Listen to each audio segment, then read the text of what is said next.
नमस्कार, सत श्री अकाल, सलाम दोस्तों। मैं रोहित गुप्ता, मेरे यूट्यूब चैनल रोहित क्लासेस में आपका तहे दिल से स्वागत है।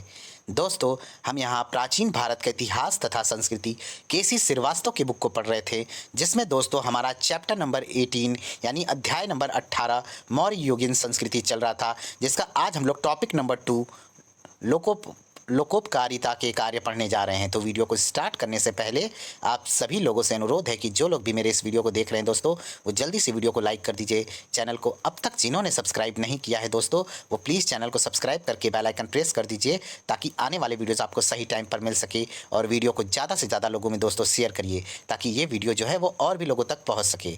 ओके, तो चलिए स्टार्ट करते हैं। चैप्टर नंबर 18 मौर्य युगीन संस्कृति, लोकोपकारिता के कार्य। चंद्रगुप्त मौर्य यद्यपि निरंकुश शासक था, तथापि उसने अपनी प्रजा के भौतिक जीवन को सुखी तथा सुविधापूर्ण बनाने के उद्देश्य से अनेक उपाय किए।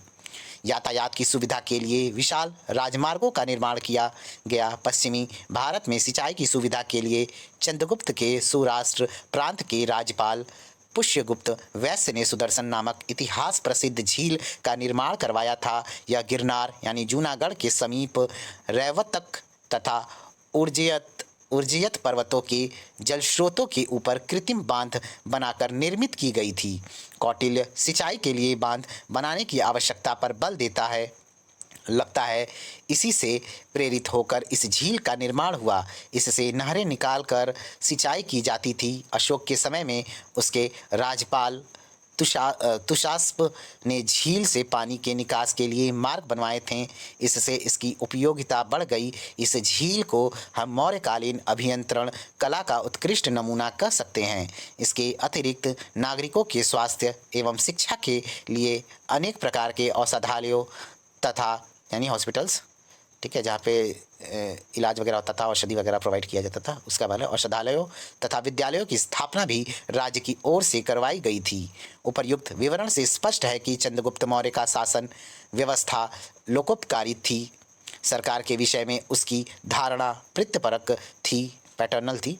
स्वयं निरंकुश होते हुए भी व्यवहार में वह धर्म, लोकाचार तथा न्याय के अनुसार ही शासन करता था। उसे निरंतर प्रजाहित की चिंता बनी रहती थी। जनता को व्यापारियों के शोषण से बचाने तथा दासों को स्वामियों के अत्याचारों से बचाने के लिए व्यापक उपाय किए गए थे। राज्य अनाथों, विधवाओं, मृत सैनिकों एवं कर्मचारियों के भरण पोषण का दायित्व वहन करता था। उसके गुरु एवं प्रधानमंत्री कौटिल्य ने जिस विस्तृत प्रशासन की रूपरेखा प्रस्तुत की थी, उसमें प्रजाहित को सर्वोच्च स्थान दिया गया, और यही इस शासन की सबसे बड़ी विशेषता है। चंद्रगुप्त मौर्य का शासनादर्श अर्थशास्त्र की इस पंक्तियों से स्पष्टतः प्रकट होता है। प्रजा के सुख में राजा का सुख निहित है, प्रजा के हित में उसका हित है। अपना प्रिय करने में राजा का हित नहीं होता, बल्कि जो प्रजा के लिए हो उसे करने में राजा का हित होता है। इस प्रकार चंद्रगुप्त की शासन व्यवस्था में एक कल्याणकारी राज्य की अवधारणा को चरितार्थ किया। किंतु चंद्रगुप्त की शासन व्यवस्था में सब कुछ अच्छा ही नहीं था। इसमें कुछ ऐसे दोष थे जिनकी हम उपेक्षा नहीं कर सकते। इस विस्तृत प्रशासन तंत्र में केंद्रीय नियंत्रण इतना प्रबल था कि व्यक्तिगत स्वतंत्रता को पूर्णतः कुचल दिया गया तथा सामान्य नागरिक कठोर नियंत्रण में जीवन यापन करने के लिए विवश हो गया था। जनमत का प्रतिनिधित्व करने वाली संस्थाएं प्रायः नगण्य थीं। पूरे साम्राज्य में गुप्तचरों का जाल बिछा हुआ था, जो व्यक्ति के न केवल सार्वजनिक अपितु निजी मामलों में भी हस्तक्षेप करते थे तथा सभी प्रकार की गतिविधियों से सम्राट को अवगत कराते थे। नौकरशाही के अधिकार विस्तृत थे तथा प्रजा उत्पीड़न की गुंजाइश बराबर बनी हुई थी। दंड विधान अत्यंत कठोर थे। मृत्युदंड एवं अमानवीय यातनाएं आम बातें थीं। अतः कुछ आधुनिक विद्वानों की यह आलोचना काफ़ी दमदार है कि चंद्रगुप्त ने सुरक्षा की वेदी पर नागरिक स्वतंत्रता की बलि चढ़ा दी तथा साम्राज्य को एक पुलिस राज्य में परिवर्तित कर दिया। यह अच्छी बात थी कि कालांतर में अशोक ने प्रशासन की इन कमियों को पहचाना तथा उसमें यथोचित सुधार कर उसे अधिक लोकोपकारी तथा प्रजा के हितों के अनुकूल बना दिया। आगे है अशोक के प्रशासनिक सुधार। एक महान विजेता एवं सफल धर्म प्रचारक होने के साथ ही साथ अशोक एक कुशल प्रशासक भी था। उसने किसी नई शासन व्यवस्था को जन्म नहीं दिया, अपितु अपने पितामह चंद्रगुप्त मौर्य द्वारा स्थापित शासन व्यवस्था में ही आवश्यकता अनुसार परिवर्तन एवं सुधार कर उसे अपनी नीतियों के अनुकूल बना दिया। जैसा कि हम देख चुके हैं कि कलिंग युद्ध के पश्चात अशोक ने बौद्ध धर्म ग्रहण किया तथा उसके जीवन का मुख्य उद्देश्य धर्म का अधिकाधिक प्रचार हो गया। अशोक का धर्म प्रजा के नैतिक एवं भौतिक उत्थान का सबल माध्यम था। धर्म विषयक इस मूलभूत अवधारणा के फलस्वरूप परंपरागत प्रशासनिक ढांचे में सुधार की आवश्यकता प्रतीत हुई तथा उसने कुछ नए पदाधिकारियों की भी नियुक्ति की। आगे है सम्राट तथा मंत्री परिषद। आइए देख लेते हैं। अशोक एक विस्तृत साम्राज्य का एक छत्र शासक था। उसने देवा नाम प्रिय की उपाधि ग्रहण की। शास्त्रीय के अनुसार इसका उद्देश्य पुरोहितों का समर्थन प्राप्त करना था।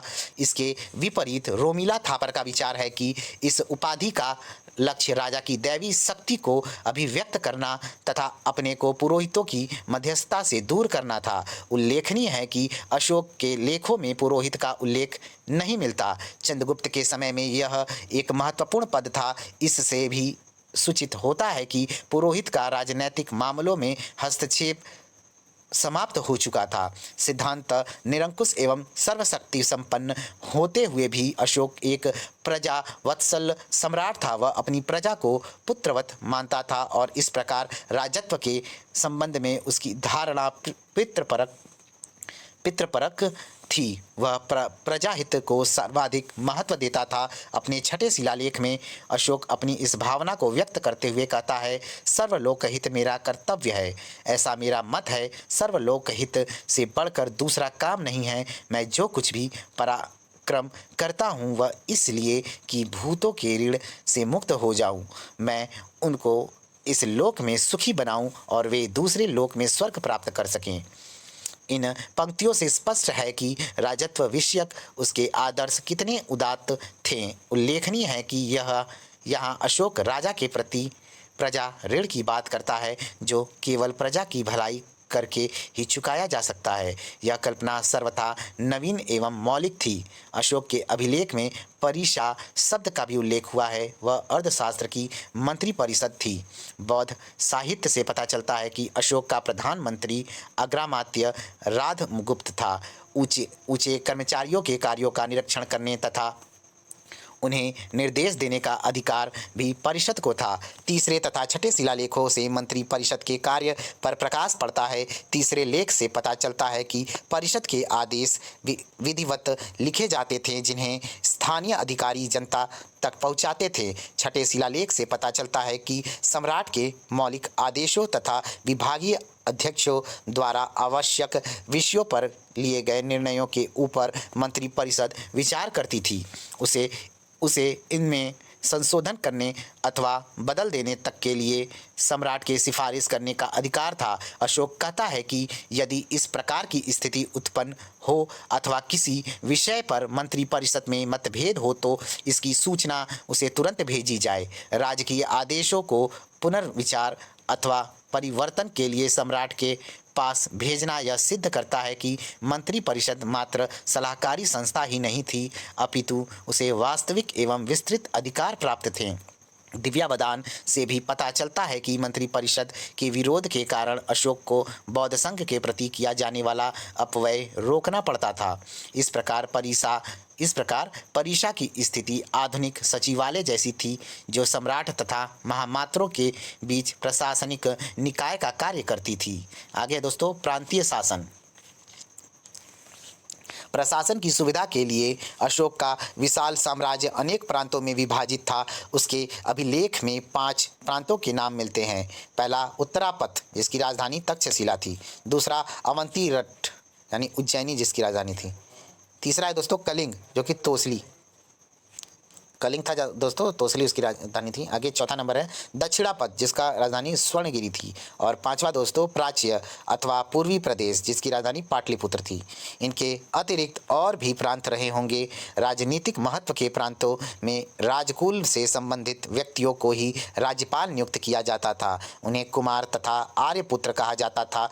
तक्षशिला, स्वर्णगिरी, कलिंग एवं उज्जैनी में इस प्रकार के कुमारों की नियुक्ति की गई थी। दिव्यावदान से पता चलता है कि अशोक का पुत्र कुणाल तक्षशिला का राज्यपाल था। महावंश से पता चलता है कि उसने अपने छोटे भाई तिष्य को उपराजा नियुक्त किया था, जिसके भिक्षु हो जाने पर अशोक का पुत्र महेंद्र इस पद पर नियुक्त हुआ। संभवतः उपराजा का पद प्रधानमंत्री जैसा होता था। अन्य प्रांतों में दूसरे उच्च पदाधिकारी राज्यपाल नियुक्त किए गए थे। इन पदों पर नियुक्ति बिना किसी जाति अथवा धर्म के भेदभाव से की जाती थी। रुद्रदामन प्रथम के गिरनार लेख से पता चलता है कि यवन जातीय तुषास्प काठियावाड़ प्रांत में अशोक का राज्यपाल था। लगता है छोटे प्रांत में राज्यपालों की नियुक्ति में स्थानीय व्यक्तियों को ही प्राथमिकता दी जाती थी। राज्यपाल को प्रांतीय शासन में सहायता देने के लिए भी एक मंत्रिपरिषद होती थी। इसके अधिकार केंद्रीय मंत्रिपरिषद से अधिक होते थे। यह प्रांतीय शासकों की निरंकुशता पर नियंत्रण रखती थी। कभी कभी यह सम्राट से सीधे आदेश प्राप्त कर उसे कार्यान्वित कर देती थी, जैसा कि अशोकावदान में दी गई कुणाल को अंधा बनाने की कथा से सूचित होता है। प्रांतों के अधीन जिलों के शासन होते थे, जिनकी नियुक्ति सम्राट द्वारा न होकर स्वयं संबंधित प्रांत के राज्यपाल द्वारा ही की जाती थी। यह बात सिद्धपुर लघु शिलालेख से सिद्ध होती है। इसमें अशोक ईसला के महामात्रों को सीधे आदेश न देकर दक्षिण प्रांत के कुमार के माध्यम से ही आदेश प्रेषित करता है। आगे है प्रशासनिक पदाधिकारी। आइए इसे देख लेते हैं। अशोक के लेखों में उसके प्रशासन के कुछ महत्वपूर्ण पदाधिकारियों के नाम मिलते हैं। अशोक के तृतीय शिलालेख में 3 पदाधिकारियों के नाम मिलते हैं, युक्त, राजुक तथा प्रादेशिक। इनका विवरण इस प्रकार है। युक्त, ये जिले के अधिकारी होते थे जो राजस्व वसूल करते तथा उसका लेखा जोखा रखते थे और सम्राट की संपत्ति का भी प्रबंध करते थे। उन्हें उस कार्य में धन व्यय करने का भी अधिकार था जिससे राजस्व की वृद्धि हो सकती थी। अर्थशास्त्र में भी युक्त नामक पदाधिकारियों का उल्लेख है। वहाँ युक्त का वर्णन लेखाकार के रूप में मिलता है। स्पष्ट है कि ये अधीनस्थ कर्मचारी थे जिनका एक कार्य वरिष्ठ अधिकारियों के निर्णयों को लिपिबद्ध करना तथा उसे मंत्रिपरिषद के सामने प्रस्तुत करना भी था। वे राजुक तथा प्रादेशिक के साथ दौरे पर जाते थे। राजुक, आइए देख लेते हैं राजुक क्या है। बूलर ने बताया है कि इस पदाधिकारी का संबंध जातक ग्रंथों के रज्जुगाहक यानी रस्सी पकड़ने वाला से है। इस प्रकार के पदाधिकारी भूमि की पैमाइश करने के लिए अपने पास रस्सी रखते थे। वे आजकल के बंदोबस्त अधिकारी सेटलमेंट ऑफिसर की भांति होते थे। राजुक का पद बड़ा महत्वपूर्ण होता था। वे कई लाख लोगों के ऊपर नियुक्त किए गए थे। अपने चौथे स्तंभ लेख में अशोक राजुकों में पूर्ण विश्वास प्रकट करते हुए कहता है, क्या कहता है ये देख लेते हैं यहाँ पे। जिस प्रकार माता पिता योग्य धात्री के हाथों से बच्चे को सौंप कर आश्वस्त हो जाते हैं, हाथों के बोल रहे हैं, क्षमा करिएगा, एक बार फिर से पढ़ लेते हैं। जिस प्रकार माता पिता योग्य धात्री के हाथों में बच्चे को सौंप कर आश्वस्त हो जाते हैं, मतलब बिना चिंता के, उसी प्रकार मैंने ग्रामीण जनता के सुख के लिए राजुकों की नियुक्ति की है। राजुक पहले केवल राजस्व विभाग का ही कार्य करते थे, किंतु बाद में उन्हें न्यायिक अधिकार भी प्रदान कर दिए गए। वे दंडों में छूट भी दे सकते थे। राजुक अपने अधीन लोगों की सुख सुविधा का ध्यान रखते तथा उन्हें उपहार आदि भी दिया करते थे। इस प्रकार राजुक की स्थिति आधुनिक शासन में जिलाधिकारी जैसी थी, जिसे राजस्व तथा न्याय दोनों का ही कार्य देखना पड़ता था। आगे यहाँ उल्लेखनीय है कि स्ट्रैबो मौर्य प्रशासन में मजिस्ट्रेट के एक ऐसे वर्ग का उल्लेख करता है जो नदियों की देखभाल करते थे, भूमि की पैमाइश करते थे तथा जिन्हें पुरस्कार एवं दंड देने का भी अधिकार था। आगे दोस्तों, अधिकार था। स्पष्टतः यह राजुकों की ओर ही संकेत है। रोमिला थापर के अनुसार राजुक ग्रामीण प्रशासन की रीढ़ थे। ठीक है, आगे कहते हैं रीढ़ थे। भूमि तथा कृषि संबंधित समस्त विवादों का निर्णय उन्हें ही करना होता था। कर निर्धारण, करों में छूट, जल संबंधी विवाद कृषकों तथा पशुपालकों के बीच, चारागाह संबंधित विवाद तथा ग्रामीण शिल्पियों के विवादों का निर्णय उन्हीं को करना पड़ता था। इसी कारण अशोक ने उनके अधिकारों में वृद्धि कर दी थी। आगे प्रादेशिक। ठीक है, आगे देख लेते हैं। प्रादेशिक, यह मंडल का प्रधान अधिकारी होता था। उसका कार्य आजकल के संभागीय आयुक्त जैसा था। उसे न्याय का भी कार्य करना पड़ता था। ऐसा प्रतीत होता है कि प्रादेशिक ही अर्थशास्त्र में उल्लिखित प्रदेष्टा नामक पदाधिकारी था, जिसे विभिन्न विभागों के अध्यक्षों के कार्यों की देखरेख करना पड़ता था। इससे स्पष्ट है कि प्रादेशिक उपर्युक्त दोनों अधिकारियों में वरिष्ठ होता था। प्रादेशिक तथा राजुक अपने कार्यों में युक्त नामक अधीनस्थ अधिकारियों से सहायता प्राप्त करते थे। अपने तीसरे शिलालेख में अशोक कहता है कि उसने युक्त राजुक तथा प्रादेशिक को पंचवर्षीय दौरे पर जाने का आदेश दिया है। इस प्रकार के दौरे को अनुसंयान कहा गया है। इनमें वे प्रशासनिक कार्यों के साथ साथ धर्म प्रचार का भी कार्य करते थे, ताकि लोगों का पारलौकिक जीवन सुखमय हो सके। अशोक स्वयं भी अपने विशाल साम्राज्य का दौरा किया करता था तथा व्यक्तिगत रूप से अपनी प्रजा के कष्टों को दूर करने का प्रयास करता था। 12वें शिलालेख में 3 और पदाधिकारियों के नाम मिलते हैं। धम्म महामात्र, सत्र्याध्यक्ष महामात्र तथा व्रज भूमिक महामात्र। इनका परिचय इस प्रकार से है। पहला, धम्म महामात्र। आइए इसे देख लेते हैं। ये अशोक की अपनी कृति थे, जिनकी नियुक्ति उसने अपने अभिषेक के 13वें वर्ष की थी। उनका कार्य विभिन्न संप्रदायों के बीच सामंजस्य बनाए रखना, राजा तथा उसके परिवार के सदस्यों से धर्मदान प्राप्त करना और उसकी समुचित व्यवस्था करना होता था। वे यह भी देखते थे कि किसी व्यक्ति को अनावश्यक दंड अथवा यातनाएं तो नहीं दी गई है।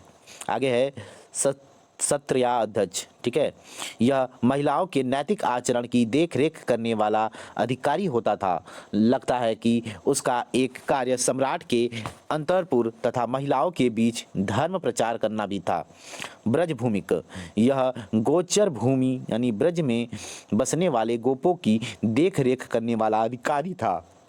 अर्थशास्त्र में गाय, भैंस, बकरी, भेड़, घोड़े, ऊंट आदि पशुओं को ब्रज कहा गया है। संभव है ब्रज भूमिक पशुओं के रक्षण तथा उनकी वृद्धि का भी ध्यान रखते हों। आगे, अशोक के अभिलेखों में नगर व्यवहारिक नगर व्यवहारिक तथा अंत महामात्र नामक पदाधिकारियों का भी उल्लेख मिलता है।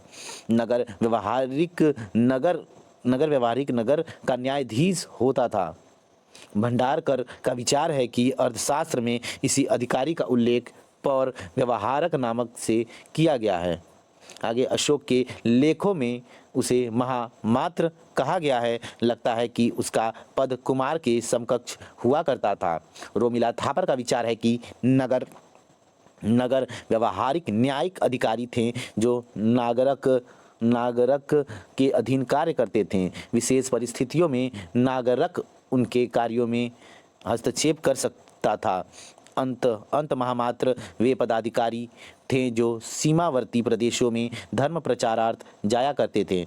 कुछ विद्वान अंत महामात्र को सीमावर्ती प्रांत का उच्च अधिकारी अथवा उसका रक्षक बताते हैं, किंतु अशोक के लेखों में अंत अंत शब्द का प्रयोग सीमा प्रांत के शासक अथवा उसकी प्रजा के लिए ही किया गया है। वे पदाधिकारी सीमांत लोगों तथा अर्धसभ्य जनजातियों के बीच कार्य करते थे और उन लोगों तक सम्राट की नीति को पहुंचाने के लिए उत्तरदायी होते थे।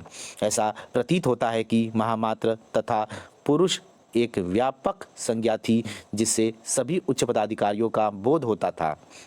आगे न्याय प्रशासन, आइए देख लेते हैं। न्याय प्रशासन के क्षेत्र में अशोक ने सर्वाधिक महत्वपूर्ण सुधार किए। धौली तथा जौगढ़ के प्रथम पृथक शिलालेखों में वह नगर व्यवहारिकों को आदेश देता है कि वे बिना उचित कारण के किसी को कैद अथवा शारीरिक यातनाएं ना दें। वह उन्हें ईर्ष्या, क्रोध, निष्ठुरता, अविवेक, आलस्य आदि दुर्गुणों से मुक्त रहते हुए निष्पक्ष मार्ग का अनुकरण करने का उपदेश देता है।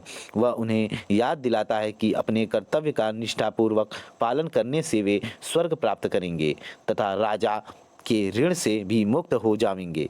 5वें शिलालेख में से पता चलता है कि धर्म महामात्र कैद की सजा पाए हुए व्यक्तियों का निरीक्षण करते थे। यदि उन्हें अकारण दंड मिला होता था तो वे मुक्त कर सकते थे। अपराधी का परिवार यदि बड़ा होता था तो उसे धन देते थे अथवा यदि अपराधी अधिक वृद्ध होता था तो तब भी उसे स्वतंत्र करा देते थे। अशोक के प्रति पांचवें वर्ष न्यायाधीशों के कर्तव्यों की जांच के लिए महामात्रों को दौरे पर भेजा करता था। न्याय प्रशासन में एक रूपता लाने के लिए अशोक ने अपने अभिषेक के 26वें वर्ष राजकों को न्याय संबंधी मामलों में स्वतंत्र अधिकार प्रदान कर दिया। ठीक है, आगे प्रदान कर दिया। आगे थोड़ा ऊपर कर लेते हैं। अब वे अपनी विवेक शक्ति के अनुसार अपराधी पर अभियोग लगा सकते तथा उसे दंडित कर सकते थे। इसके पूर्व प्रादेशिक तथा नगर व्यवहारिक भिन्न भिन्न प्रदेशों में न्याय का कार्य करते थे। इससे निर्णय संबंधी भेदभाव बना रहता था। ठीक है, आगे भेदभाव बना रहता था। अतः इस दोष को दूर करने के लिए राजकों को न्याय प्रशासन के क्षेत्र में सर्वा बना दिया गया तथा अन्य 2 अधिकारियों को इससे मुक्त रखा गया। चौथे स्तंभ लेख में अशोक कहता है, मैंने उन्हें यानी राजकों को न्यायिक अनुसंधान तथा दंड से स्वतंत्र कर दिया है जिससे वे निर्भय होकर विश्वास के साथ अपना कार्य करें। वे सुख तथा दुख के मूल कारणों का पता करें तथा जनपद के लोगों एवं निष्ठावानों को प्रेरित करें ताकि उन्हें इहलोक और परलोक में सुख मिल सके। ठीक है, इस प्रकार न्याय प्रशासन में दंड समता एवं व्यवहार समता स्थापित हो गई। आगे देख लेते हैं दोस्तों। अशोक ने दंड विधान को उदार बनाने का प्रयास किया। यद्यपि उसने मृत्युदंड समाप्त नहीं किया, फिर भी मृत्युदंड पाए हुए व्यक्तियों को 3 दिनों की मोहलत यानी राहत दी जाती थी ताकि वे अपने अपराधों पर पश्चाताप कर सकें तथा अपना पारलौकिक जीवन सुखमय बना सकें। इस अवधि में उनके सगे संबंधी दंड को कम कराने के लिए राजकों के पास आवेदन भी कर सकते थे। उसने अनेक अमानवीय यातनाओं को भी बंद करवा दिया। इस प्रकार अशोक सच्चे अर्थों में जनहितैषी सम्राट था। उसने अपने साम्राज्य के प्रति वेदक सूचना देने वाले नियुक्त किए थे तथा उन्हें स्पष्ट आदेश दिया था कि प्रत्येक समय तथा प्रत्येक स्थान में, चाहे मैं भोजन करता रहूं, अन्यपुर शयन कक्ष में हूं या ब्रज यानी पशुपालन में रहूं, पालकी पर रहूं या उद्यान में रहूं, सर्वत्र जनता के कार्य की सूचना दे। मैं सर्वत्र जनता का कार्य करता हूं। इसी प्रकार प्रथम पृथक शिला लेख में वह प्रजा के प्रति अपनी भावनाओं की अभिव्यक्ति करते हुए कहता है, सभी मनुष्य मेरी संतान हैं। जिस प्रकार मैं अपनी संतान के लिए इच्छा करता हूँ कि वे सभी इहलौकिक तथा पारलौकिक हित और सुख से संयुक्त हो, उसी प्रकार सभी मनुष्यों के लिए मेरी इच्छा है। गिरनार लेख से पता चलता है कि अशोक ने अपने साम्राज्य के प्रत्येक भाग में मनुष्यों तथा पशुओं के लिए अलग अलग चिकित्सालयों की स्थापना की। ठीक है, स्थापना की थी या करवाई थी, एक ही बात। ठीक है दोस्तों, आगे जो औषधियाँ देश में प्राप्त नहीं थीं उन्हें बाहर से मंगवाकर आरोपित करवाया गया था, मतलब उसको प्रोवाइड कराया गया था दवा को। उसके अन्य लोग हितकारी कार्यों का उल्लेख पीछे किया जा चुका है। उसके अन्य लोग हितकारियों का जो है मतलब कार्यों का जो उल्लेख है उसका उसके बारे में बता दिया गया है, इसके बारे में। ठीक है, आगे देखते हैं दोस्तों, प्रबुद्ध राजतंत्र। चलिए, ठीक है दोस्तों, प्रबुद्ध राजतंत्र। अगर मैंने इस टॉपिक को अगर गलत पढ़ा होगा तो उसके लिए मुझे माफ़ कर दीजिएगा। ठीक है, प्रबुद्ध राजतंत्र है। चलिए, मौर्य प्रशासन की यदि हम आलोचनात्मक समीक्षा करें तो स्पष्ट हो जाता है कि यद्यपि सिद्धांत रूप में सम्राट की स्थिति निरंकुश शासक जैसी थी, तथापि व्यवहार में वह कदापि निरंकुश नहीं था। मौर्य शासक अपनी प्रजा के हितों के प्रति काफ़ी सजग थे तथा उन्हें रात दिन इसकी चिंता बनी रहती थी। अर्थशास्त्र में प्रजा हित को सर्वोच्च प्राथमिकता दी गई थी। कौटिल्य का निश्चित मत है कि राजा को प्रजा की कठिनाइयों को सुनने तथा उन्हें दूर करने के लिए सदा सुलभ रहना चाहिए। इसी प्रसंग में वह स्पष्ट चेतावनी देता है कि जिस राजा का दर्शन प्रजा के लिए दुर्लभ हो जाता है वह शीघ्र ही प्रजा का कोपभाजन बनता है तथा उसका विनाश हो जाता है। निरंतर कार्य में संलग्न रहना राजा का कर्तव्य बताया गया है। आगे हमारे पास यह विश्वास करने के लिए आधार है कि चंद्रगुप्त ने इस सिद्धांत को कार्य रूप में परिणत किया होगा। यूनानी राजदूत मेगास्थनीज इस बात की सूचना देता है कि सम्राट प्रजा के कार्यों को करने के लिए दिन भर राजसभा में बैठा रहता था।